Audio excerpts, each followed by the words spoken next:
कित्थे जाऊगा पढ़िया लिखिया यूथ? फ्रस्ट्रेट नहीं होऊगा, बाहर नहीं जाऊगा, ਜਾਂ इत्थों होर कोई कदम गलत ना चुकूगा तो होर की करूगा? जे अज असीं बच्चों के प्रति कह रहे ਜਿਹੜੇ ਬੱਚੇ ਨੂੰ ਭਵਿੱਖ ਦੀ ਪਤਾ ਹੈ ਕਿ ਮੈਨੂੰ ਸਰਕਾਰ ਨੇ ਸਾਹਮਣਾ, ਸਰਕਾਰ ਦਾ ਵੇਟ ਕਰ ਰਹੀ ਹੈ ਕਿ ਯੂਨੀਵਰਸਿਟੀ ਚੋਂ ਬਾਹਰ ਨਿਕਲੇ ਤੇ ਮੈਂ ਇਹਨੂੰ ਕਿਤੇ ਰੁਜ਼ਗਾਰ ਤੇ ਲਾਵਾਂ ਹੈ। ਉਹ ਬੱਚਾ ਗਲਤ, ਉਹ ਤੁਸੀਂ ਜਿੰਨੇ ਮਰਜ਼ੀ ਹਥਿਆਰ ਉਹਦੀ ਝੋਲੀ 'ਚ ਪਾਓ, ਅਗਲਾ ਨਕਾਰੇਗਾ। कि अज लॉरेंस बिश्नोई का जिक्र होंदा, गोल्डी बराड़ का जिक्र होंदा, अज होर बहुत सारे इहो जिहे नाम ने जिन्हां दा जिक्र होंदा है। उन्हां नूं असीं इन्हां दलीलां ते शब्दां दे नाल इंसाफ दे तराजू ते तां रख नहीं सकदे ना। उन्हां नूं तां असीं ये नहीं कह सकदे भी इन्हां दा इत्थे किते ना किते चेहरा सरकार ने गंधला कीता। इदों बाद हुणे साफ चेहरे वाले ने सिद्धू मूसेवाले दा कतल करन वाले भी उही ने, होर बहुत सारियां घटनावां ने अंजाम देण वाले भी उही ने। लोक लीडरलैस ने ਜਾਂ ਲੋਕਾਂ ਨੂੰ ਕਹਦੀ ਵੀ ਬੇਵਿਸ਼ਵਾਸੀ ਲੋਕਾਂ 'ਚ ਹੈ। ਪਰ ਜਦੋਂ ਅਸੀਂ ਮੌਜੂਦਾ ਹਾਲਾਤ ਦੇਖਦੇ ਹਾਂ, ਅਸੀਂ ਵਿਦਿਆਰਥੀਆਂ ਵੱਲ ਝੁਕਦੇ ਹਾਂ, ਅਸੀਂ ਵਿਦਿਆਰਥੀਆਂ ਨੂੰ ਦੇਖਦੇ ਹਾਂ। ਇੱਕ ਸਮਾਂ ਸੀ ਜਦੋਂ ਪੜ੍ਹਕੂਆਂ ਨੂੰ ਚੱਕਿਆ ਗਿਆ, ਪੜ੍ਹਕੂਆਂ 'ਤੇ ਇੱਕ ਟੈਗ ਲਾ ਕੇ ਚੱਕਿਆ ਜਾਂਦਾ ਸੀ। ਉਹਨਾਂ ਨੂੰ ਕਿਸ ਤਰੀਕੇ ਦੇ ਨਾਲ ਤਸ਼ੱਦਦ ਦਿੱਤੇ ਜਾਂਦੇ ਸੀ, ਇਹ ਦੇਖ ਕੇ ਉਹਨਾਂ ਨੂੰ ਖਪਾ ਦਿੱਤਾ ਜਾਂਦਾ ਸੀ, ਸਿੱਧਾ ਸ਼ਬਦ ਹੈ। ਪਰ ਅੱਜ ਵੀ ਤਾਂ ਸਮਾਂ ਉਹੋ ਜਿਹਾ ਹੀ ਬਣਦਾ ਨਜ਼ਰ ਆ ਰਿਹਾ ਨਾ। ਮੈਂ 80 ਦੇ ਦਹਾਕੇ ਦੀ ਗੱਲ ਕਰ ਲਾਂ, 84 ਦੀ ਗੱਲ ਕਰ ਲਾਂ, ਅੱਜ ਵੀ ਕਿਤੇ ਨਾ ਕਿਤੇ ਵਰਤਿਆ ਤਾਂ ਪੜ੍ਹਕੂਆਂ ਨੂੰ ਜਾ ਰਿਹਾ। ਇਹ ਹਰ ਵਾਰੀ ਪੜ੍ਹਕੂ ਟਾਰਗੇਟ ਕਿਉਂ ਆਉਂਦੇ ਨੇ? ਮੈਨੂੰ ਦੱਸੋ ਕਿਹੜਾ ਵਿਦਿਆਰਥੀ ਹੈ ਜਿਹੜਾ ਇਸ ਵੇਲੇ ਜਿਹਦੇ ਮਾਂ ਪਿਓ ਗਰੀਬ ਨੇ ਤੇ ਉਹਨੂੰ ਸੈਲਫ ਫਾਈਨਾਂਸਿੰਗ ਵਾਸਤੇ ਸਰਕਾਰ ਸਪੋਰਟ ਕਰਦੀ ਹੈ? ਮੇਰੀ ਡਿਗਰੀ ਹੈ, ਮੈਂ ਡਿਗਰੀ ਦੇ ਉੱਤੇ ਲੋਨ ਲੈ ਕੇ ਅੱਗੇ ਪੜ੍ਹਨਾ ਚਾਹੁੰਦਾ, ਕੋਈ ਸਰਕਾਰ ਦੀ ਪਾਲਿਸੀ ਹੈ? ਮੈਂ ਕਿਸੇ ਵੀ ਵਾਦ ਦੇ ਖਿਲਾਫ ਨਹੀਂ, ਚਾਹੇ ਪੂੰਜੀਵਾਦ ਹੈ, ਚਾਹੇ ਸਮਾਜਵਾਦ ਹੈ, ਚਾਹੇ ਕੁਛ ਵੀ ਹੈ। ਮੈਂ ਸਿਰਫ ਇਹਨਾਂ ਕਹਿਣਾ ਚਾਹੁੰਦਾ ਕਿ ਇੱਕ ਚੰਗਾ ਸ਼ਹਿਰੀ ਬਣਾਉਣ ਦੀ ਜ਼ਿੰਮੇਵਾਰੀ ਸਾਡੀ ਸਾਰਿਆਂ ਦੀ ਆ।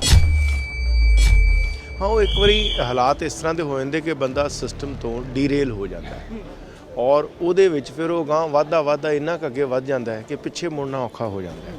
ਫਿਰ ਉਹ ਕਿਤੇ ਸੇਫ ਹੈਵਨਸ ਜਾਂ ਕਿਤੇ ਇਸ ਤਰੀਕੇ ਦੀ ਕੋਈ ਜਗ੍ਹਾ ਲੱਭਦਾ ਵੀ ਜਿੱਥੇ ਕਿਸੇ ਤਰੀਕੇ ਨਾਲ ਮੈਂ ਹੋਰ ਸੇਫ ਰਹਿ ਸਕਾਂ। ਮੈਨੂੰ ਨਹੀਂ ਲੱਗਦਾ ਜਿਸ ਤਰੀਕੇ ਨਾਲ ਤੁਸੀਂ ਇੱਕ ਪੜ੍ਹੇ ਲਿਖੇ ਖੁਦ ਆਪ ਨੌਜਵਾਨ ਹੋ ਔਰ ਕੰਮਕਾਜ ਕਰ ਰਹੇ ਹੋ, ਜਿਹੜੇ ਤੁਹਾਡੇ ਵਰਗੇ ਹੋਰ ਸਾਥੀ ਵੀ ਨੇ, ਉਹ ਕਦੀ ਐਕਸਟ੍ਰੀਮਿਜ਼ਮ ਵੱਲ ਜਾਣ। ਕਿਉਂਕਿ ਤੁਹਾਨੂੰ ਇੱਕ ਰੁਜ਼ਗਾਰ ਮਿਲਿਆ ਹੋਇਆ, ਤੁਹਾਨੂੰ ਇੱਕ ਜਿਹੜੀ ਰਿਸਪੈਕਟੇਬਲ ਜਿਹੜੀ ਲਿਵਿੰਗ ਹੈ ਉਹ ਜੀਣ ਦਾ ਇੱਕ ਮੌਕਾ ਮਿਲਿਆ ਹੋਇਆ। ਜਦੋਂ ਇਹ ਚੀਜ਼ਾਂ ਲਗਾਤਾਰ ਖੋਈਆਂ ਜਾਣ, ਲੋਕਾਂ ਦੇ ਨਾਲ ਇਨਜਸਟਿਸ ਹੋਵੇ ਟੋਟਲ ਰੂਪ ਦੇ ਵਿੱਚ, ਤੇ ਫਿਰ ਉਹ ਇਸ ਪਾਸੇ ਵੱਲ ਖਿਆਲ ਕਰਦੇ ਨੇ। ਜਿਹੜਾ ਅਮੀਰ ਹੈ ਉਹ ਅਮੀਰ ਹੀ ਹੋਈ ਜਾ ਰਿਹਾ, ਜਿਹੜਾ ਗਰੀਬ ਹੈ ਉਹ ਗਰੀਬ ਹੀ ਹੋਈ ਜਾ ਰਿਹਾ। ਇਹ ਹੀ ਜੜ ਹੈ। ਔਰ ਜਿਹੜੀ ਇਹ ਈਜ਼ੀ ਮਨੀ ਦਾ ਕਨਸੈਪਟ ਚੱਲਿਆ ਨਾ, ਇਹ ਤੁਸੀਂ ਅੱਜ ਇਹਨਾਂ ਨਾਲ ਨਾ ਵੇਖੋ ਜਿਹੜੇ ਬੰਦੂਕਧਾਰੀ ਨੇ ਜਾਂ ਜਿਹੜੇ ਗਨ ਪੁਆਇੰਟ ਤੇ ਆਏ ਨੇ, ਇਹ ਤੁਸੀਂ ਸਭ ਤੋਂ ਪਹਿਲਾਂ ਝਾਤ ਮਾਰੋ ਜਿਹੜੇ ਕਰਪਸ਼ਨ ਕਰ ਰਹੇ ਪਿਛਲੇ 5 ਦਹਾਕਿਆਂ ਤੋਂ। ਸਤਿ ਸ਼੍ਰੀ ਅਕਾਲ, ਤੁਸੀਂ ਦੇਖ ਰਹੇ ਹੋ ਰੋਜ਼ਾਨਾ ਸਪੋਕਸਮੈਨ ਟੀਵੀ ਤੇ ਮੈਂ ਹਾਂ ਸੁਰਖਾਬ। ਦੋਸਤੋ, ਮੁੱਦਾ ਬੇਸ਼ੱਕ ਪੰਜਾਬ ਦੀ ਰਾਜਨੀਤੀ ਤੋਂ ਹਟ ਕੇ ਹੈ। ਬੇਸ਼ੱਕ ਅਸੀਂ ਇਹ ਗੱਲ ਕਰ ਲਈਏ ਕਿ ਜਿਹੜੀਆਂ ਬੇਸਿਕ ਲੋੜਾਂ ਨੇ ਆਮ ਬੰਦੇ ਦੀਆਂ ਉਹ ਤੋਂ ਹਟ ਕੇ ਹੈ, ਪਰ ਮੁੱਦਾ ਬਹੁਤ ਗੰਭੀਰ ਹੈ। ਮੁੱਦਾ ਆਉਣ ਵਾਲੇ ਸਮੇਂ ਦੇ ਲਈ ਬਹੁਤ ਵੱਡਾ ਖਤਰਾ ਬਣ ਸਕਦਾ ਜੇਕਰ ਅੱਜ ਅਸੀਂ ਇਸ ਨੂੰ ਸੰਜੀਦਾ ਤੌਰ ਤੇ ਨਹੀਂ ਵੇਖਿਆ। ਇਹ ਮੁੱਦਾ ਆ ਵਿਦਿਆਰਥੀਆਂ ਤੱਕ ਕਿਸ ਤਰੀਕੇ ਨਾਲ ਅੱਤਵਾਦੀਆਂ ਵੱਲੋਂ ਜੋ ਭੇਜੇ ਜਾ ਰਹੇ ਪੈਸੇ ਉਹ ਪਹੁੰਚ ਰਹੇ ਨੇ, ਕਿਵੇਂ ਵਿਦਿਆਰਥੀਆਂ ਨੂੰ ਅੱਤਵਾਦੀ ਆਪਣੇ ਲਈ ਵਰਤ ਰਹੇ ਨੇ, ਚਾਹੇ ਉਹ ਕਿਸੇ ਵੀ ਤਰ੍ਹਾਂ ਦੀ ਮੂਵਮੈਂਟ ਹੋਵੇ, ਪਰ ਵਿਦਿਆਰਥੀਆਂ ਦੀ ਜਿਹੜੀ ਵਰਤੋਂ ਹੋ ਰਹੀ ਹੈ ਉਹ ਕਿਤੇ ਨਾ ਕਿਤੇ ਭਵਿੱਖ ਦੇ ਵਿੱਚ ਖਤਰਾ ਹੋ ਸਕਦੀ ਹੈ। ਸੋ ਵਿਦਿਆਰਥੀ ਕਦੇ ਸੰਗਠਨ ਬਣਾਉਂਦੇ ਸੀ ਆਪਦੇ ਹੱਕਾਂ ਦੀ ਆਵਾਜ਼ ਬੁਲੰਦ ਕਰਨ ਦੇ ਲਈ, ਸੋਪੋ ਉਹਦੇ ਵਿੱਚੋਂ ਨਿਕਲਦੀ ਹੈ, ਹੋਰ ਵੱਖ-ਵੱਖ ਜਥੇਬੰਦੀਆਂ ਨਿਕਲਦੀਆਂ ਨੇ, ਤੇ ਦਿਆਲ ਪ੍ਰਤਾਪ ਸਿੰਘ ਰੰਧਾਵਾ ਦੀ ਜਦੋਂ ਅਸੀਂ ਗੱਲ ਕਰਦੇ ਹਾਂ ਤਾਂ ਉਹ ਵੀ ਇੱਕ ਲੀਡਰ ਬਣ ਕੇ ਨਿਕਲਦੇ ਨੇ ਵਿਦਿਆਰਥੀਆਂ ਦੀਆਂ ਗੱਲਾਂ ਬਾਤਾਂ ਦੇ ਲਈ। ਪਰ ਅੱਜ ਬੇਸ਼ੱਕ ਅਸੀਂ ਕਹਦੇ ਐਕਟਿਵ ਪੋਲਿਟਿਕਸ ਤੋਂ ਪਾਸੇ ਹੋ ਗਏ ਨੇ, ਪਰ ਚਿੰਤਾ ਜ਼ਰੂਰ ਜ਼ਾਹਿਰ ਰਹਿੰਦੀ ਹੈ ਕਿ ਵਿਦਿਆਰਥੀਆਂ ਦਾ ਬਣੂ। ਕਿ ਮੇਰੇ ਨਾਲ ਦਿਆਲ ਪ੍ਰਤਾਪ ਸਿੰਘ ਰੰਧਾਵਾ ਨੇ। ਰੰਧਾਵਾ ਸਾਹਿਬ, ਬਹੁਤ ਬਹੁਤ ਸਵਾਗਤ ਹੈ ਸਪੋਕਸਮੈਨ ਟੀਵੀ ਤੇ। ਥੈਂਕ ਯੂ, ਸ਼ੁਕਰੀਆ। ਮੁੱਦੇ ਦੀ ਗੱਲ ਕਰ ਰਹੇ ਸੀ। ਮੁੱਦਾ ਬੇਸ਼ੱਕ ਅਸੀਂ ਰਾਜਨੀਤੀ ਤੋਂ ਪਾਸੇ ਲੈ ਜਾਈਏ, ਬੰਦੇ ਦੀਆਂ ਆਮ ਰੋਟੀ ਕੱਪੜਾ ਮਕਾਨ ਦੀ ਲੋੜ ਤੋਂ ਪਾਸੇ ਲੈ ਜਾਈਏ, ਪਰ ਸਾਡੇ ਭਵਿੱਖ ਨਾਲ ਜੁੜਿਆ ਹੋਇਆ ਮੁੱਦਾ ਆ ਕਿ ਟੈਰਰ ਫੰਡਿੰਗ ਪਹੁੰਚ ਗਈ ਵਿਦਿਆਰਥੀਆਂ ਤੱਕ, ਯੂਨੀਵਰਸਿਟੀਆਂ ਤੱਕ। ਕਿਵੇਂ ਦੇਖਦੇ ਹੋ, ਕਿੱਡਾ ਕੁ ਵੱਡਾ ਖਤਰਾ ਹੈ? ਦੇਖੋ, ਇਹ ਮੰਦਭਾਗਾ ਹੈ ਕਿ ਜਿਹੜੇ ਵਿਦਿਅਕ ਸੰਸਥਾਵਾਂ ਨੇ, ਜਿਹੜੇ ਵਿਦਿਅਕ ਕੇਂਦਰ ਨੇ, ਜਿਹੜੇ ਇੱਕ ਤੁਹਾਡੀ ਨੌਲੇਜ ਦਾ ਸੋਮਾ ਨੇ, ਜਿੱਥੋਂ ਤੁਹਾਨੂੰ ਇੱਕ ਚੰਗਾ ਸ਼ਹਿਰੀ, ਇੱਕ ਚੰਗਾ ਕੋਈ ਪੜ੍ਹਿਆ ਲਿਖਿਆ ਨੌਜਵਾਨ ਅੱਗੇ ਆਉਣਾ ਹੈ, ਉਹਨੂੰ ਇਸ ਤਰੀਕੇ ਦੀਆਂ ਜਿਹੜੀਆਂ ਕੋਈ ਇਨਵੋਲਵਮੈਂਟਸ ਨੇ, ਇੱਕ ਬੜੀ ਗੰਭੀਰ ਤਰੀਕੇ ਨਾਲ ਸੋਚਣ ਵਾਲਾ ਮਸਲਾ ਹੈ। ਔਰ ਦੂਸਰਾ, ਜਦੋਂ ਅਸੀਂ ਗੱਲ ਕਰਦੇ ਵੀ ਕੋਈ ਵੀ ਕਿਸੇ ਵੀ ਧਰਤੀ ਦੇ ਕੋਨੇ 'ਤੇ ਐਕਸਟ੍ਰੀਮਿਜ਼ਮ ਹੁੰਦਾ ਤਾਂ ਉਹਦੀ ਜੜ ਕੀ ਹੈ? ਉਹਦੀ ਜੜ ਹਮੇਸ਼ਾ ਇਹ ਹੁੰਦੀ ਹੈ ਕਿ ਜਦੋਂ ਇੱਕ ਕਨਸੈਪਟ ਜਿਹੜਾ ਸੋਸ਼ਲ ਇਨਜਸਟਿਸ ਦਾ ਹੈ, ਜੇ ਅਸੀਂ ਇਹਨੂੰ ਟੋਟੈਲਿਟੀ ਦੇ ਵਿੱਚ ਵਿਚਾਰੀਏ, ਇਹਦੀ ਗੱਲਬਾਤ ਕਰੀਏ, ਤਾਂ ਇਹ ਜਿਹੜਾ ਸੋਸ਼ਲ ਇਨਜਸਟਿਸ ਹੈ, ਜਿਹਦੇ ਵਿੱਚ ਇਕਨੋਮਿਕ ਇਨਜਸਟਿਸ ਹੈ, ਜਿਹਦੇ ਵਿੱਚ ਓਪਰਚੁਨਿਟੀ ਦੇ ਪ੍ਰਤੀ ਇੱਕ ਇਨਜਸਟਿਸ ਹੈ, ਇਹ ਸਾਰੇ ਉਹਦੇ ਕਰਕੇ ਇਹ ਚੀਜ਼ਾਂ ਜਾਂ ਇਹ ਖਿਲਾਫ ਪੈਦਾ ਹੁੰਦਾ ਹੈ। ਮੈਨੂੰ ਨਹੀਂ ਲੱਗਦਾ ਜਿਸ ਤਰੀਕੇ ਨਾਲ ਤੁਸੀਂ ਇੱਕ ਪੜ੍ਹੇ ਲਿਖੇ ਖੁਦ ਆਪ ਨੌਜਵਾਨ ਹੋ ਔਰ ਕੰਮਕਾਜ ਕਰ ਰਹੇ ਹੋ, ਜਿਹੜੇ ਤੁਹਾਡੇ ਵਰਗੇ ਹੋਰ ਸਾਥੀ ਵੀ ਨੇ, ਉਹ ਕਦੀ ਐਕਸਟ੍ਰੀਮਿਜ਼ਮ ਵੱਲ ਜਾਣ, ਕਿਉਂਕਿ ਤੁਹਾਨੂੰ ਇੱਕ ਰੁਜ਼ਗਾਰ ਮਿਲਿਆ ਹੋਇਆ, ਤੁਹਾਨੂੰ ਇੱਕ ਜਿਹੜੀ ਰਿਸਪੈਕਟੇਬਲ ਜਿਹੜੀ ਲਿਵਿੰਗ ਹੈ ਉਹ ਜੀਣ ਦਾ ਇੱਕ ਮੌਕਾ ਮਿਲਿਆ ਹੋਇਆ। ਜਦੋਂ ਇਹ ਚੀਜ਼ਾਂ ਲਗਾਤਾਰ ਖੋਹੀਆਂ ਜਾਣ, ਲੋਕਾਂ ਦੇ ਨਾਲ ਇਨਜਸਟਿਸ ਹੋਵੇ ਟੋਟਲ ਰੂਪ ਦੇ ਵਿੱਚ, ਤੇ ਫਿਰ ਉਹ ਇਸ ਪਾਸੇ ਵੱਲ ਖਿਆਲ ਕਰਦੇ ਨੇ। ਰੰਧਾਵਾ ਸਾਹਿਬ, ਅਸੀਂ ਚਲੋ ਮੰਨ ਲੈਂਦੇ ਹਾਂ ਕਿ ਇੱਕ ਪਾਸੇ ਪੱਖਪਾਤ ਦਾ ਸ਼ਿਕਾਰ ਹੁੰਦੇ ਨੌਜਵਾਨ ਨੇ, ਅਸੀਂ ਕਦੀ ਰੁਜ਼ਗਾਰ ਨਹੀਂ ਮਿਲ ਰਿਹਾ, ਜਾਂ ਤੁਸੀਂ ਜਿਵੇਂ ਕਿਹਾ ਕਿ ਪੂੰਜੀਵਾਦੀ ਜਿਹੜੀ ਚੀਜ਼ਾਂ ਨੇ ਉਹ ਕਿਤੇ ਨਾ ਕਿਤੇ ਦਬਾਉਂਦੀਆਂ ਨੇ ਛੋਟੇ ਪੱਧਰ ਦੇ ਲੋਕਾਂ ਨੂੰ, ਅਸੀਂ ਇਹ ਚੀਜ਼ਾਂ ਮੰਨ ਲੈਂਦੇ ਹਾਂ। ਪਰ ਜਿਸ ਤਰੀਕੇ ਦੇ ਨਾਲ ਅੱਜ ਗੁਰਗੇ ਬਣ ਗਏ ਵਿਦਿਆਰਥੀ, ਅੱਜ ਹੱਥ ਟੋਕੇ ਬਣ ਗਏ ਨੇ, ਉਹ ਜ਼ਿਆਦਾ ਕੋਈ ਅਸੀਂ ਕਹਿ ਨਹੀਂ ਸਕਦੇ ਵੀ ਇਨਸਾਫ ਦੀ ਚਿਨਕ ਆ, ਉਹ ਵੀ ਤਾਂ ਕਿਤੇ ਨਾ ਕਿਤੇ ਗਲਤੀ ਆ। ਹਾਂ ਦੇਖੋ, ਉਹਦੇ ਵਿੱਚ ਅਸੀਂ ਸਭ ਖੁਦ ਜ਼ਿੰਮੇਵਾਰ ਹਾਂ ਜੀ, ਜਿਹਦੇ ਵਿੱਚ ਅਸੀਂ ਆਪ ਮਾਪੇ, ਅਸੀਂ ਸਮਾਜ ਦੇ ਇੱਕ ਹਿੱਸੇ, ਸਾਡੀ ਜਿਹੜੀ ਫਾਰਮਲ ਐਜੂਕੇਸ਼ਨ ਹੈ, ਇਨਫਾਰਮਲ ਐਜੂਕੇਸ਼ਨ ਹੈ, ਨਾਨ ਫਾਰਮਲ ਐਜੂਕੇਸ਼ਨ ਹੈ, ਇਹ ਸਾਰੇ ਐਸਪੈਕਟ ਟੀਚਰਸ ਦੇ ਵਿੱਚ ਵੀ ਉਹ ਲੈਵਲ ਜਿਹੜਾ ਹੈ ਉਹ ਨਹੀਂ ਰਿਹਾ। ਔਰ ਜਿਹੜੀ ਐਥੀਕਲ ਐਜੂਕੇਸ਼ਨ ਹੈ ਨਾ, ਜਿਹੜੀ ਐਥਨਿਕ ਜਾਂ ਐਥਨੀਸਿਟੀ ਦੀ ਗੱਲ ਕਰਦੀ ਹੈ, ਜਿਹੜੀ ਇੱਕ ਮੋਰਲ ਦੀ ਗੱਲ ਕਰਦੀ ਹੈ, ਉਹ ਵੀ ਇੱਕ ਮਿਸਿੰਗ ਐਸਪੈਕਟ ਹੈ ਅੱਜ ਦੀ ਤਾਰੀਖ ਵਿੱਚ। ਸੋ ਟੋਟਲ ਅਸੀਂ ਮੈਂ ਕਿਸੇ ਵੀ ਵਾਦ ਦੇ ਖਿਲਾਫ ਨਹੀਂ, ਚਾਹੇ ਪੂੰਜੀਵਾਦ ਹੈ, ਚਾਹੇ ਸਮਾਜਵਾਦ ਹੈ, ਚਾਹੇ ਕੁਛ ਵੀ ਹੈ। ਮੈਂ ਸਿਰਫ ਇਹਨਾਂ ਕਹਿਣਾ ਚਾਹੁੰਦਾ ਕਿ ਇੱਕ ਚੰਗਾ ਸ਼ਹਿਰੀ ਬਣਾਉਣ ਦੀ ਜ਼ਿੰਮੇਵਾਰੀ ਸਾਡੀ ਸਾਰਿਆਂ ਦੀ ਆ, ਇਕੱਲੇ ਐਜੂਕੇਸ਼ਨਲ ਇੰਸਟੀਚਿਊਟ ਦੀ ਨਹੀਂ ਹੈ। ਉਹਦੇ ਵਿੱਚ ਤੁਸੀਂ ਮੈਂ ਸਾਰੇ ਕਿ ਕਿਸੇ ਤੁਰੇ ਜਾਂਦੇ ਨੂੰ ਇੱਕ ਚੰਗੀ ਸਿੱਖਮਤ ਦੇਣਾ, ਇਹ ਬੜੀ ਚੰਗੀ ਗੱਲ ਹੈ, ਲੇਕਿਨ ਉਸ ਤੋਂ ਬਾਅਦ ਇੱਕ ਉਹਨੂੰ ਚੰਗੀ ਓਪਰਚੁਨਿਟੀ ਮੁਹੱਈਆ ਕਰਾਉਣਾ, ਉਹਨੂੰ ਇੱਕ ਚੰਗਾ ਲੈਵਲ ਪਲੇ ਫੀਲਡ ਤਿਆਰ ਕਰਕੇ ਦੇਣਾ, ਇੱਕ ਉਹਨੂੰ ਅੱਛੀ ਗਰਾਊਂਡ ਤਿਆਰ ਕਰਕੇ ਦੇਣਾ ਜਿੱਥੋਂ ਉਹਨੇ ਆਪਣੀ ਜ਼ਿੰਦਗੀ ਜਿਹੜੀ ਉਹ ਸ਼ੁਰੂ ਕਰਨੀ ਹੈ ਜੀ। ਉਹਦੇ ਪ੍ਰਤੀ ਸਾਡਾ ਅਨਰੈਸਟ ਹੈ ਪੂਰੇ ਯੂਥ ਵਿੱਚ। ਪਹਿਲਾਂ ਇਹ ਪੰਜਾਬ 'ਚ ਸੀਗਾ, ਹੁਣ ਹਰਿਆਣੇ 'ਚ ਵੀ ਦੇਖਣ ਨੂੰ ਮਿਲ ਰਿਹਾ, ਹਿਮਾਚਲ 'ਚ ਵੀ, ਔਰ ਸਾਊਥ ਵਿੱਚ ਤਾਂ ਹੈ ਹੀ ਹੈ ਕਿ ਯੂਥ ਡਰੇਨ ਆਊਟ ਹੋ ਰਿਹਾ। ਜਿਹੜਾ ਇੱਕ ਕੋਈ 18-20 ਸਾਲ ਦਾ ਬੱਚਾ ਹੈ, ਤੁਸੀਂ ਮਾੜਾ ਧਿਆਨ ਮਾਰ ਕੇ ਤੇ ਵੇਖੋ, ਜਿਹਦੇ ਪੈਦਾ ਹੋਣ ਤੋਂ ਲੈ ਕੇ ਉਹਨੂੰ ਉਸ ਸਥਿਤੀ ਵਿੱਚ ਪਹੁੰਚਾਉਣ ਤੱਕ ਦੇਸ਼ ਦਾ ਕਿੰਨਾ ਸਰਮਾਇਆ ਗਿਆ, ਮਾਂ ਪਿਓ ਦਾ ਕਿੰਨਾ ਐਫਰਟਸ ਗਿਆ, ਤੇ ਕਿਹੜਾ ਬੰਦਾ ਚਾਹੂਗਾ ਆਪਣਾ ਦੇਸ਼ ਛੱਡ ਕੇ ਸਾਰੇ ਬਾਹਰ ਭੱਜੀ ਜਾਣ।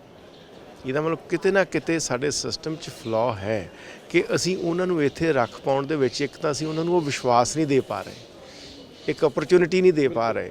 ਸੋ ਇਹ ਇੱਕ ਸਿਗਨਲ ਹੈ, ਇਸ ਸਿਗਨਲ ਤੋਂ ਸਾਨੂੰ ਸੋਚਣਾ ਚਾਹੀਦਾ ਹੈ, ਸਾਨੂੰ ਸਮਝਣਾ ਚਾਹੀਦਾ ਹੈ, ਇਹ ਗਾਂਹ ਨਾ ਵਧੇ।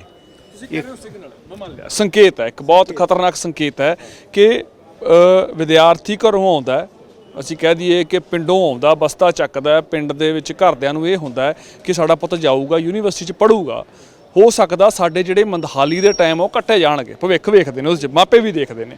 ਪਰ ਜਦੋਂ ਮਾਪਿਆਂ ਨੂੰ ਇਹ ਖਬਰ ਮਿਲਦੀ ਹੈ ਕਿ ਪੁੱਤ ਉਹਨਾਂ ਦਾ ਅੱਤਵਾਦੀ ਸੰਗਠਨ ਨਾਲ ਜੁੜ ਗਿਆ, ਕਿਤੇ ਨਾ ਕਿਤੇ, ਜਾਂ ਜਿਹੜੇ ਲੋਕ ਕਿਤੇ ਦਾ ਕਤਲ ਕਰਕੇ ਆਏ ਉਹਨੂੰ ਸ਼ੈਲਟਰ ਦੇ ਰਿਹਾ, ਜਾਂ ਕਤਲ ਕਰਨ ਵਾਲਿਆਂ ਦੇ ਖਾਤਿਆਂ 'ਚ ਪੈਸੇ ਪਾ ਰਿਹਾ, ਜਾਂ ਉਹਨੂੰ ਕੋਈ ਪੈਸੇ ਆ ਰਹੇ ਨੇ ਬਾਹਰੋਂ, ਵਿਦੇਸ਼ੀ ਫੰਡਿੰਗ ਹੋ ਰਹੀ ਹੈ, ਤਾਂ ਉਹ ਚੀਜ਼ਾਂ ਉਹ ਕਿੱਦਾਂ ਪਹੁੰਚ ਜਾਂਦੀਆਂ ਨੇ? ਰੰਧਾਵਾ ਸਾਹਿਬ, ਤੁਸੀਂ ਤਾਂ ਬੜਾ ਨੇੜੇ ਰਹੇ ਹੋ, ਤੁਸੀਂ ਤਾਂ ਪੋਲਿਟਿਕਸ ਦੇਖੀ ਹੈ, ਸਟੂਡੈਂਟ ਪੋਲਿਟਿਕਸ ਦੇਖੀ ਹੈ, ਇਹ ਕਿੱਦਾਂ ਹੋ ਰਹੀਆਂ ਨੇ, ਸੰਭਵ ਕਿਵੇਂ ਹੈ? ਸਰ, ਤੁਸੀਂ ਗੱਲ ਕਰ ਰਹੇ ਹੋ ਇਸ ਸੈਕਸ਼ਨ ਦੀ, ਮੈਂ ਗੱਲ ਕਰ ਰਿਹਾ ਇਸ ਦੀ ਜੜ ਦੀ।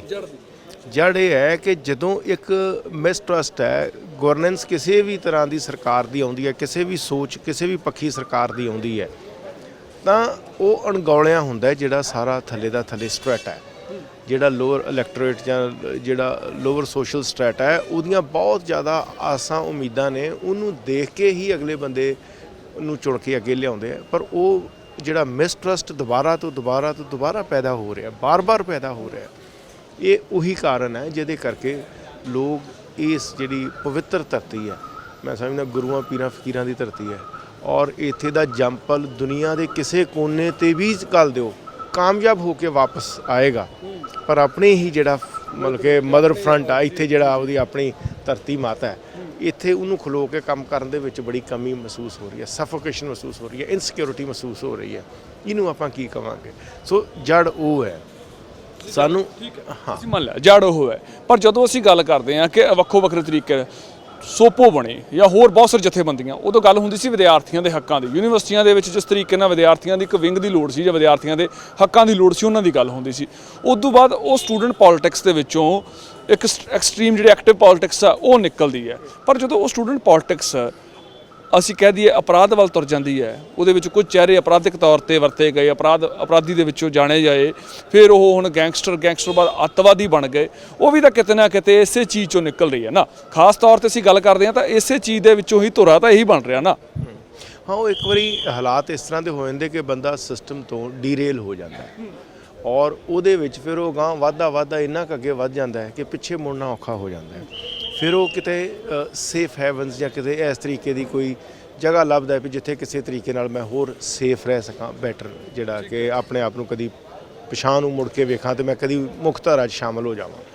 ਸੋ ਉਹਦੇ ਵਿੱਚ ਤੁਸੀਂ ਕਦੀ ਵੇਖੋ ਹਿਸਟਰੀ ਹੈ ਕਿ ਜਿਹੜੇ ਐਕਸਟ੍ਰੀਮਿਸਟ ਨੇ ਉਹਨਾਂ ਨੂੰ ਮੁੱਖ ਧਾਰਾ 'ਚ ਸ਼ਾਮਲ ਕੀਤਾ ਜਾਂਦਾ ਹੈ, ਲੇਕਿਨ ਜਿਹੜੇ ਗੈਂਗਵਾਰ ਦੇ ਹਿੱਸਾ ਬਣਦੇ ਨੇ ਉਹਨਾਂ ਨੂੰ ਸ਼ਾਇਦ ਇਸ ਤਰੀਕੇ ਨਾਲ ਇਸ ਨਿਗਾਹ ਨਾਲ ਨਹੀਂ ਵੇਖਿਆ ਜਾਂਦਾ। ਸੋ ਮੇਰਾ ਮੰਨਣਾ ਇਹ ਹੈ ਕਿ ਇਹ ਸ਼ੁਰੂ ਹੀ ਕਿਉਂ ਹੁੰਦਾ ਹੈ। ਆਪਾਂ ਹੁਣ ਦੇਖੋ, ਜਿਹੜਾ ਅਮੀਰ ਹੈ ਉਹ ਅਮੀਰ ਹੀ ਹੋਈ ਜਾ ਰਿਹਾ, ਜਿਹੜਾ ਗਰੀਬ ਹੈ ਉਹ ਗਰੀਬ ਹੀ ਹੋਈ ਜਾ ਰਿਹਾ। ਇਹ ਹੀ ਜੜ ਹੈ। ਔਰ ਜਿਹੜੀ ਇਹ ਈਜ਼ੀ ਮਨੀ ਦਾ ਕਨਸੈਪਟ ਚੱਲਿਆ ਨਾ, ਇਹ ਤੁਸੀਂ ਅੱਜ ਇਹਨਾਂ ਨਾਲ ਨਾ ਵੇਖੋ, ਜਿਹੜੇ ਬੰਦੂਕਧਾਰੀ ਨੇ ਜਾਂ ਜਿਹੜੇ ਗਨ ਪੁਆਇੰਟ ਤੇ ਆਏ ਨੇ, ਇਹ ਤੁਸੀਂ ਸਭ ਤੋਂ ਪਹਿਲਾਂ ਝਾਤ ਮਾਰੋ ਜਿਹੜੇ ਕਰਪਸ਼ਨ ਕਰ ਰਹੇ ਪਿਛਲੇ 5 ਦਹਾਕਿਆਂ ਤੋਂ, ਆਜ਼ਾਦੀ ਤੋਂ ਬਾਅਦ ਸਾਡੇ ਮੁਲਕ ਦੇ ਜਿੰਨੇ ਵੀ ਕਰਪਸ਼ਨ ਦੇ ਨਾਲ ਬੰਦੇ ਅੱਗੇ ਵਧੇ ਨੇ, ਜਿਨ੍ਹਾਂ ਨੇ ਪੈਸਾ ਬੇਹਤਾਸ਼ਾ ਇਕੱਠਾ ਕੀਤਾ, ਮੈਨੂੰ ਇਹ ਦੱਸੋ ਉਹਨਾਂ ਨੂੰ ਵੇਖ ਕੇ ਇੱਕ ਜਿਹੜਾ ਕੋਈ ਟੀਨੇਜਰ ਹੈ ਉਹ ਕਿਉਂ ਨਾ ਮਤਲਬ ਉਹਦੀਆਂ ਇੱਕ ਇਹ ਚੀਜ਼ ਹੋਏਗੀ ਵੀ ਆਹ ਦੇਖੋ ਬੰਦਾ ਦਿਨੋਂ ਦਿਨ ਹੀ ਅਮੀਰ ਬਣਦਾ ਜਾ ਰਿਹਾ। ਉਹ ਕਿਉਂ ਇਹੋ ਜਿਹੀ ਚੀਜ਼ ਨੂੰ ਫੋਲੋ ਕਰੇਗਾ? ਕਿਉਂਕਿ ਉਹਨੂੰ ਇੱਕ ਮਿਸਾਲ ਤੁਸੀਂ ਖੁਦ ਦਿੱਤੀ ਹੋਈ ਆ। ਸਭ ਦਲੀਲ ਹੋਰ ਚੀਜ਼ ਹੁੰਦੀ ਹੈ। ਤੁਸੀਂ ਵਕੀਲ ਹੋ, ਤੁਸੀਂ ਦਲੀਲਾਂ ਦੇ ਨਾਲ ਕੇਸ ਲੜਦੇ ਹੋ, ਦਲੀਲਾਂ ਦੇ ਨਾਲ ਐਨਕਾਊਂਟਰ ਕਰਦੇ ਹੋ, ਪਰ ਜਦੋਂ ਵਿਦਿਆਰਥੀ ਦੇ ਹੱਥਾਂ 'ਚ ਹਥਿਆਰ ਹੈ ਤੇ ਵਿਦਿਆਰਥੀ ਨੂੰ ਅੰਤ ਵਿੱਚ ਕੋਈ ਫਿਲਮ ਨਹੀਂ ਹੈ, ਅਸੀਂ ਕਹਿ ਦਈਏ ਕੋਈ ਸੰਜੇ ਦੱਤ ਜਾਂ ਕਿਸੇ ਵੱਡੇ ਬਾਲੀਵੁੱਡ ਐਕਟਰ ਦੀ ਫਿਲਮ ਨਹੀਂ ਹੈ ਜਿਹਦਾ ਇੱਕ ਐਂਡ ਠੀਕ ਹੈ ਜੀ, ਦੀ ਐਂਡ ਲੋਕ 3 ਘੰਟੇ ਬਾਅਦ ਵੇਖ ਕੇ ਨਿਕਲ ਜਾਣਗੇ। ਇਹ ਤਾਂ ਪੂਰੀ ਜ਼ਿੰਦਗੀ ਲੱਗਦੀ ਹੈ, ਪੂਰਾ ਸਮਾਜ ਦੇ ਵਿੱਚ ਕਿਤੇ ਨਾ ਕਿਤੇ ਜੁੜਦਾ ਆ। ਪਰ ਜਦੋਂ ਦਲੀਲ ਨਾਲ ਗੱਲ ਜਿਹੜੀ ਹੋ ਸਕਦੀ ਸੀ, ਜਿਹੜੀ ਗੱਲ ਤੇ ਲੋਕ ਸੋਝੀ ਨਾਲ ਕੰਮ ਲੈ ਸਕਦੇ ਸੀ, ਖਾਸ ਤੌਰ ਤੇ ਵਿਦਿਆਰਥੀ ਵਰਗ ਜਿਹੜਾ ਭਵਿੱਖ ਆ ਸਾਡਾ, ਉਹ ਹਥਿਆਰ ਨਾਲ ਕੰਮ ਲੈ ਰਿਹਾ, ਉਹ ਇਸ ਤਰੀਕੇ ਨਾਲ ਈਜ਼ੀ ਵੇ ਨਾਲ ਕੰਮ ਲੈ ਰਿਹਾ। ਸਰ, ਇਹ ਮੈਂ ਦਲੀਲ ਕੋਈ ਕੋਰਟ 'ਚ ਪੇਸ਼ ਕਰਨ ਲਈ ਨਹੀਂ ਕਹਿ ਰਿਹਾ ਤੁਹਾਨੂੰ, ਇਹ ਮੈਂ ਹਰ ਉਸ ਬੰਦੇ ਨੂੰ ਜਿਹੜਾ ਬੰਦਾ ਪੰਜਾਬ ਦੇ ਵਿੱਚ ਰੂਲਿੰਗ ਹੈ ਜਾਂ ਰੂਲਿੰਗ ਦੇ ਵਿੱਚ ਕਦੀ ਰਿਹਾ ਜਾਂ ਭਵਿੱਖ 'ਚ ਇਹ ਸੁਪਨਾ ਰੱਖਦਾ ਕਿ ਮੈਂ ਪੰਜਾਬ ਦੇ ਵਿੱਚ ਇਸ ਪੱਧਰ ਤੇ ਸੇਵਾ ਕਰਾਂ ਕਿ ਮੈਂ ਚੀਫ ਮਿਨਿਸਟਰ ਬਣਾ, ਮੈਂ ਮਿਨਿਸਟਰ ਬਣਾ, MLA MP ਬਣਾ, ਇਹ ਉਹਦੇ ਵਾਸਤੇ ਹੈ। ਉਹਨੂੰ ਇਹ ਸਮਝਣਾ ਪੈਣਾ, ਇਹਨੂੰ ਸੋਚਣਾ ਪੈਣਾ ਕਿ ਜਿਹੜੇ ਤਾਂ ਬੰਦੇ ਗਲਤ ਤਰੀਕੇ ਦੇ ਨਾਲ ਪੈਸੇ ਕਮਾ ਕੇ ਅੱਗੇ ਆਉਂਦੇ ਨੇ ਉਹ ਤਾਂ ਟੱਚ ਵੀ ਨਹੀਂ ਹੁੰਦੇ, ਠੀਕ ਹੈ। ਔਰ ਉਹਨਾਂ ਨੂੰ ਵੇਖ ਕੇ ਹੀ ਸਾਡੇ ਜਿਹੜੇ ਯੂਥ ਨੇ ਉਹ ਡੀਰੇਲ ਹੁੰਦੇ ਆ। ਈਜ਼ੀ ਮਨੀ, ਫਾਸਟ ਮਨੀ, ਠੀਕ ਹੈ, ਗਲੈਮਰ, ਇਹ ਸਭ ਚੀਜ਼ਾਂ ਅਟਰੈਕਟ ਕਰਦੀਆਂ ਨੇ। ਏਜ ਹੈ ਹੀ ਇਸ ਤਰ੍ਹਾਂ ਦੀ। ਸੋ ਮੇਰਾ ਕਹਿਣ ਦਾ ਮਤਲਬ ਇਹ ਹੈ ਕਿ ਕੀ ਹੱਥ ਖੜਾ ਕਰਕੇ ਸਾਡੇ ਜਿਹੜੇ ਪਾਸਟ 5 ਜਾਂ 10 ਚੀਫ ਮਿਨਿਸਟਰ ਨੇ ਉਹ ਕਹਿ ਸਕਦੇ ਨੇ ਕਿ ਅਸੀਂ ਆ ਫਲਾਣੇ ਬੰਦੇ ਸੀ ਜਿਨ੍ਹਾਂ ਨੇ ਬਹੁਤ ਗਲਤ ਤਰੀਕੇ ਦੇ ਨਾਲ ਪੈਸਾ ਕਮਾਇਆ, ਪੰਜਾਬ ਨੂੰ ਲੁੱਟਿਆ ਘਸੁੱਟਿਆ, ਅਸੀਂ ਉਹਨਾਂ ਨੂੰ ਜਿਹੜੀ ਉਹਨਾਂ ਦੇ ਪ੍ਰਤੀ ਬਣਦੀ ਸਜ਼ਾ ਉਹ ਦਿੱਤੀ ਹੈ। ਸੋ ਇੱਥੇ ਜਿਹੜਾ ਇੱਕ PM ਤੋਂ ਲੈ ਕੇ ਚੀਫ ਮਿਨਿਸਟਰ ਹੈ, ਉਹਦੀ ਜ਼ਿੰਮੇਵਾਰੀ ਬਣਦੀ ਹੈ ਕਿ ਜਿਹੜਾ ਪੰਜਾਬ ਦਾ ਰਿਸੋਰਸ ਹੈ ਉਹਦੇ ਪ੍ਰਤੀ ਰਿਸਪੈਕਟ ਔਰ ਇਹਦਾ ਲੋਕਾਂ ਦੇ ਵਾਸਤੇ ਐਪਰੋਪਰੀਏਟ ਐਂਡ ਪ੍ਰੋਪਰ ਯੂਜ਼, ਔਰ ਉਸੇ ਤਰੀਕੇ ਨਾਲ ਫਿਕਰ ਨਾਲ ਯੂਜ਼ ਕਰਨਾ। ਜਿਵੇਂ ਤੁਸੀਂ ਘਰ ਦੇ ਵਿੱਚ ਪੈਸੇ ਕਮਾ ਕੇ ਮਿਹਨਤ ਮੁਸ਼ੱਕਤ ਨਾਲ ਲਿਆਉਂਦੇ ਹੋ ਤੇ ਬਜਟਿੰਗ ਕਰਦੇ ਹੋ, ਨਹੀਂ ਆਹ ਪੈਸੇ ਇੱਥੇ ਖਰਚਣੇ, ਇੱਥੇ ਖਰਚਣੇ ਆ। ਸੋ ਇਹ ਕੰਮ ਜਿਹੜਾ ਪੰਜਾਬ 'ਚ ਨਹੀਂ ਹੋ ਰਿਹਾ, ਇੱਥੇ ਤੇ ਕਹਿ ਲਓ ਕਿ ਚੋਰਾਂ ਦਾ ਕੱਪੜਾ ਤੇ ਡਾਂਗਾਂ ਦੇ ਗੱਜ, ਸਮਝ ਲੱਗੀ? ਹਾਂ, ਤੁਸੀਂ ਵੀ ਸਵੇਰੇ ਸ਼ਾਮ ਟੈਕਸ ਦਿੰਦੇ ਹੋ, ਡਾਇਰੈਕਟਲੀ ਨਹੀਂ ਪੇ ਕਰਦੇ, ਦਿਹਾੜੀਦਾਰ ਵੀ ਟੈਕਸ ਦਿੰਦਾ ਹੈ। ਮਹਾਰਾਜ ਗੁਰਦੁਆਰਾ ਸਾਹਿਬ ਜਾਂ ਮੰਦਿਰ ਵਿੱਚ ਕਿਤੇ ਤੁਸੀਂ ਆਪਣਾ ਪੈਸਾ ਚੜਾਇਆ ਹੋਵੇ ਹਾਂ ਤੇ ਤੁਹਾਡੀ ਸ਼ਰਧਾ ਹੋਵੇ, ਇਸੇ ਤਰੀਕੇ ਨਾਲ ਤੁਹਾਡਾ ਉਹ ਟੈਕਸ ਜਿਹੜਾ ਸ਼ਰਧਾ ਦੇ ਰੂਪ 'ਚ ਆਉਂਦਾ ਵੀ ਤੁਹਾਨੂੰ ਵਾਪਸ ਮਿਲੇ ਕਿਸੇ ਨਾ ਕਿਸੇ ਫਾਰਮ ਵਿੱਚ।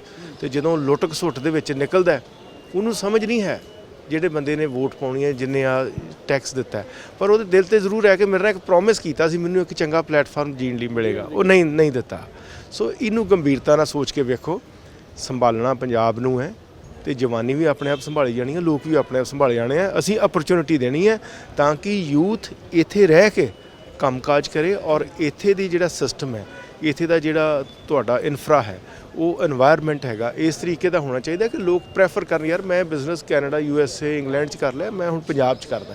ਸਾਡੇ ਕੋਲ ਤੇ ਏਡਾ ਤਗੜਾ ਸਰਮਾਇਆ NRIs ਦਾ, ਤੁਸੀਂ ਉਹਨਾਂ ਨੂੰ ਕਹੋ ਵੀ ਅਸੀਂ ਆਪਣਾ ਪਿੰਡ ਵਾਸਤੇ ਤੁਸੀਂ 2-2 4-4 ਲੱਖ 5-5 ਲੱਖ ਉਹਨਾਂ ਕੋਲ ਰੰਧਾਵਾ ਬਣ ਗਏ ਨਾ ਵੀ ਹਰ ਕੋਈ ਡਰਦਾ ਹੈ। ਅੱਜ ਤਾਂ ਡਰਦਾ ਹੈ ਨਾ, ਅੱਜ ਤਾਂ ਪਤਾ ਵੀ ਨਹੀਂ ਵੀ ਗੋਲੀ ਕਿੱਥੋਂ ਆ ਜਾਣੀ ਹੈ। ਕਿੱਥੋਂ ਆ ਜਾਣੀ। ਇਹ ਬਿਲਕੁਲ ਸਰ ਇਹ ਸਾਰਾ ਮਾਹੌਲ ਪੈਦਾ ਕਰਨ ਦੇ ਵਿੱਚ ਤੁਸੀਂ ਦੇਖੋ ਪਿਛਲੇ 1-1.5-2 ਸਾਲ ਤੋਂ ਜਿਹੜੇ ਪੋਲੀਟੀਕਲ ਸਿਨੈਰੀਓਜ਼ ਆ ਰਹੇ ਨੇ, ਕੋਈ ਨਵੀਂ ਆਵਾਜ਼ ਉੱਠਦੀ ਹੈ ਲੋਕ ਉਹਦੇ ਮਗਰ ਹੋ ਜਾਂਦੇ ਨੇ।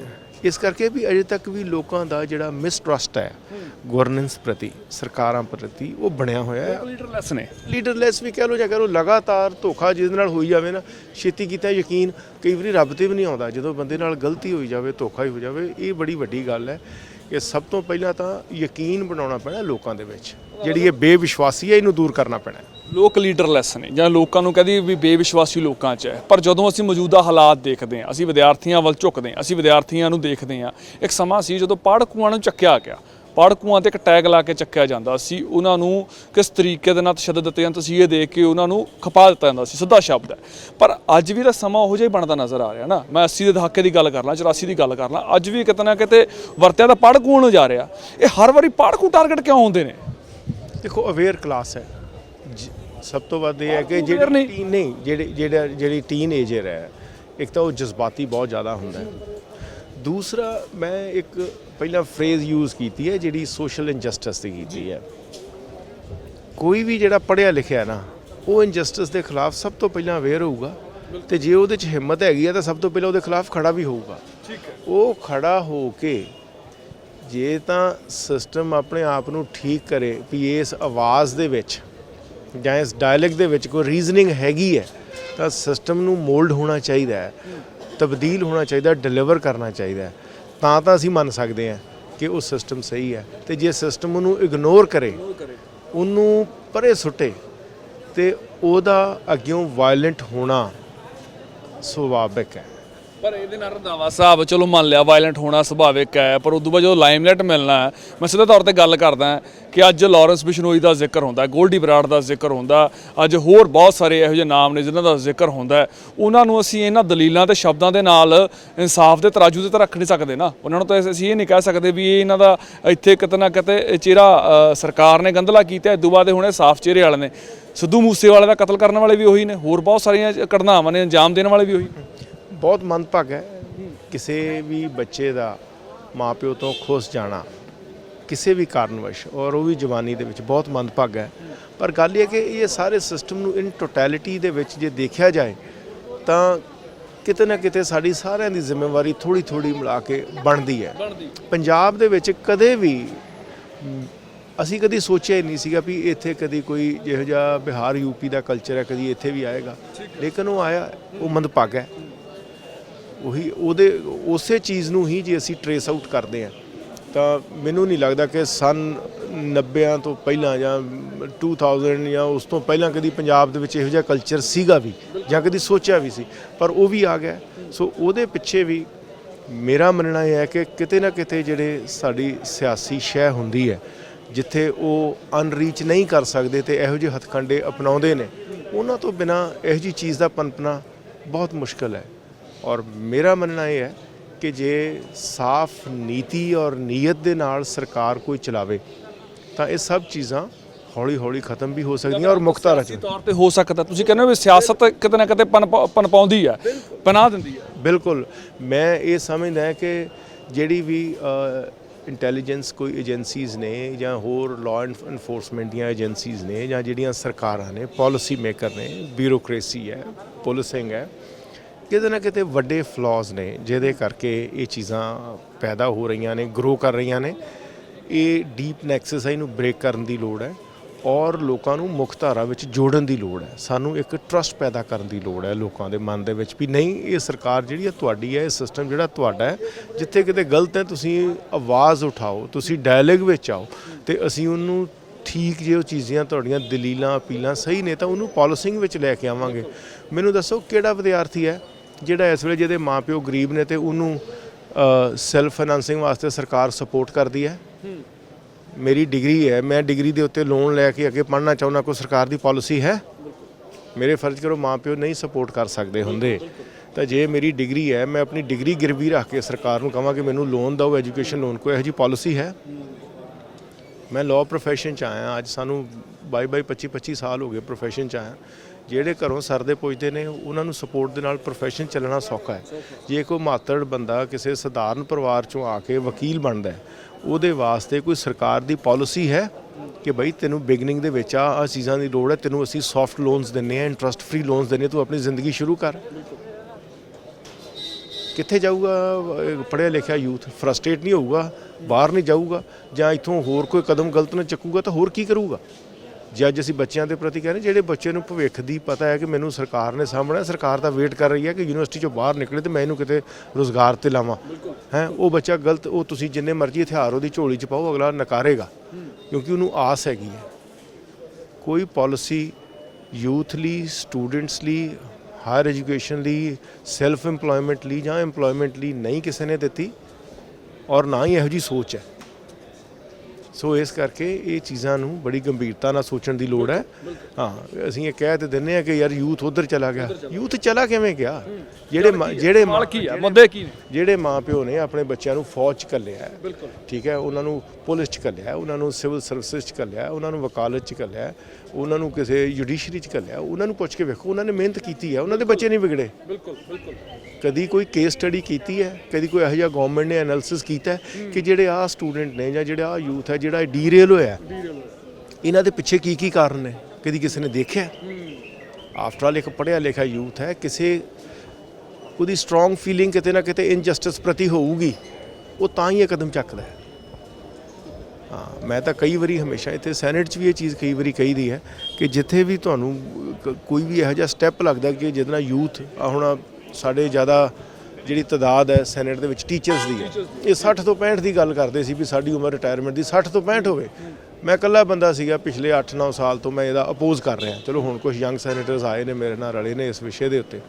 ਮੈਂ ਕਿਹਾ ਵੀ 60 ਤੋਂ 65 ਕਰਨ ਦਾ ਮਤਲਬ ਵੀ ਜਿਹੜਾ ਬੰਦਾ ਤੁਸੀਂ ਅੱਜ ਪੈਦਾ ਕੀਤਾ ਵੀ ਉਹ ਇੱਕ ਟੀਚਰ ਬਣਨ ਦੇ ਯੋਗ ਹੈ, ਯੂਨੀਵਰਸਿਟੀ ਕਾਲਜ ਦਾ ਪ੍ਰੋਫੈਸਰ ਬਣਨ ਦੇ ਯੋਗ ਹੈ, ਉਹਨੂੰ ਤੁਸੀਂ 5 ਸਾਲ ਲਈ ਬਲੌਕ ਕਰਤਾ। ਬਿਲਕੁਲ 5 ਸਾਲ ਹੋਰ ਲੇਟ ਜਾ ਕੇ ਉਹਨੂੰ ਰੁਜ਼ਗਾਰ ਮਿਲਦਾ। ਦੂਜਾ ਉਹ ਕਹਿੰਦੇ ਨਹੀਂ ਜੀ ਅਜੇ ਤਾਂ ਬੱਚਾ ਨਵਾਂ ਵਾ, ਉਹਨੂੰ ਪੜ੍ਹਾਉਣਾ ਨਹੀਂ ਆਉਂਦਾ। ਮੈਂ ਕਿਹਾ ਤੁਹਾਨੂੰ ਆਪਣੇ ਹੀ ਘੜੇ ਹੋਏ ਸਟੂਡੈਂਟ ਦੇ ਉੱਤੇ ਵਿਸ਼ਵਾਸ ਨਹੀਂ ਹੈ। ਸੋ ਇਸ ਕਰਕੇ ਮੈਂ ਕਿਹਾ ਸਿਰਫ ਮੈਂ ਤਾਂ ਓਪਨ ਨਹੀਂ ਕਿਹਾ, ਮੈਂ ਕਿਹਾ ਸਵਾਏ ਤੁਹਾਡੇ 5 ਸਾਲ ਹੋਰ ਨੌਕਰੀ ਕਰਕੇ ਤਨਖਾਹ ਲੈਣ ਦੇ ਲਾਲਚ ਤੋਂ ਬਿਨਾਂ ਕੋਈ ਰੀਜ਼ਨ ਨਹੀਂ ਹੈ। ਔਰ ਸਾਰੇ ਚੁੱਪ ਸੀ, ਕਿਸੇ ਕੋਲ ਜਵਾਬ ਨਹੀਂ ਸੀ। ਮੇਰਾ ਕਹਿਣ ਦਾ ਮਤਲਬ ਹੈ ਵੀ ਕਿਤੇ ਜਿੱਥੇ ਤੁਸੀਂ ਪਲੇਟਫਾਰਮ ਤੇ ਖੜੇ ਹੋ ਨਾ, ਜਿਹੜਾ ਕੋਈ ਮੁੱਦਾ ਜੈਨੂਇਨ ਹੈ ਉੱਥੇ ਖਲੋਵੋ, ਗੱਲ ਕਰੋ, ਸਮਝਾਓ। ਸ਼ੁਕਰੀਆ ਰੰਧਾਵਾ ਸਾਹਿਬ, ਬਹੁਤ ਬਹੁਤ ਧੰਨਵਾਦ। ਬਿਲਕੁਲ ਇਹ ਮੁੱਦਾ ਇਸ ਵਕਤ ਗੰਭੀਰਤਾ ਨਾਲ ਲੈਣ ਵਾਲੀ ਗੱਲ ਹੈ। ਇਹ ਸਿਰਫ ਇਹ ਨਹੀਂ ਕਿ ਇਸ ਵੀਡੀਓ ਨੂੰ ਦੇਖ ਲਿਆ ਤੇ ਉਸ ਤੋਂ ਬਾਅਦ ਠੀਕ ਹੈ ਗੱਲਾਂ ਚੰਗੀਆਂ ਲੱਗੀਆਂ ਸੁਣ ਕੇ ਛੱਡ ਦਿਓ। ਇਹ ਅਸਲ 'ਚ ਸਮਝਣ ਦੀ ਲੋੜ ਹੈ ਕਿ ਸਾਡੇ ਨੌਜਵਾਨ ਜੇ ਬਾਹਰ ਨੂੰ ਜਾ ਰਹੇ ਨੇ ਤਾਂ ਕਿਉਂ ਜਾ ਰਹੇ ਨੇ। ਜਿਹੜੇ ਨੌਜਵਾਨ ਸਾਡੇ ਇੱਥੇ ਚਾਹੇ ਅਸੀਂ ਕਹਿ ਦਈਏ ਕਿ PCS ਦੀ ਤਿਆਰੀ ਕਰ ਰਿਹਾ, ਚਾਹੇ ਕੋਈ ਜੱਜ ਬਣ ਰਿਹਾ, ਚਾਹੇ ਕੋਈ ਅਧਿਆਪਕ ਬਣ ਰਿਹਾ, ਤਾਂ ਉਹਦੇ ਪਿੱਛੇ ਕਾਰਨ ਲੱਭਣ ਦੀ ਵੀ ਲੋੜ ਹੈ ਕਿ ਉਹ ਕਿਹੜੇ ਚੰਗੇ ਕਾਰਨ ਨੇ ਜਿਹੜੇ ਇੱਥੇ ਰਹਿ ਕੇ ਵੀ ਉਹ ਸਮਾਜ ਨੂੰ ਚੰਗੀ ਸੇਧ ਦੇ ਰਹੇ ਨੇ। ਸਭ ਤੋਂ ਵੱਡੀ ਗੱਲ ਕਿ ਅੱਜ ਵਿਦਿਆਰਥੀਆਂ ਦੇ ਹੱਥਾਂ ਵਿੱਚ ਹਥਿਆਰ ਕਿਵੇਂ ਪਹੁੰਚ ਰਿਹਾ, ਵਿਦਿਆਰਥੀਆਂ ਕੋਲ ਅੱਤਵਾਦੀ ਕਨੈਕਸ਼ਨ ਕਿਵੇਂ ਪਹੁੰਚ ਰਹੇ, ਉਹਨਾਂ ਨੂੰ ਬਚਾਉਣ ਦੇ ਲਈ ਸਾਡੀ ਸਭ ਦੀ ਜ਼ਿੰਮੇਵਾਰੀ ਕਿ ਅਸੀਂ ਇੱਕ ਅਜਿਹੀ ਮੁਹਿੰਮ ਚਲਾਈਏ ਜਿਹਦੇ ਨਾਲ ਅਸੀਂ ਆਪ ਦਾ ਭਵਿੱਖ, ਆਪਦੇ ਵਿਦਿਆਰਥੀਆਂ ਦਾ, ਆਪਦੇ ਨੌਜਵਾਨਾਂ ਦਾ ਭਵਿੱਖ ਸੁਰੱਖਿਅਤ ਕਰ ਸਕੀਏ। ਮੈਂ ਸੁਰਖਾਬ ਆਪਣੇ ਸਹਿਯੋਗੀ ਜੱਸੀ ਦੇ ਨਾਲ, ਰੋਜ਼ਾਨਾ ਸਪੋਕਸਮੈਨ, ਚੰਡੀਗੜ੍ਹ।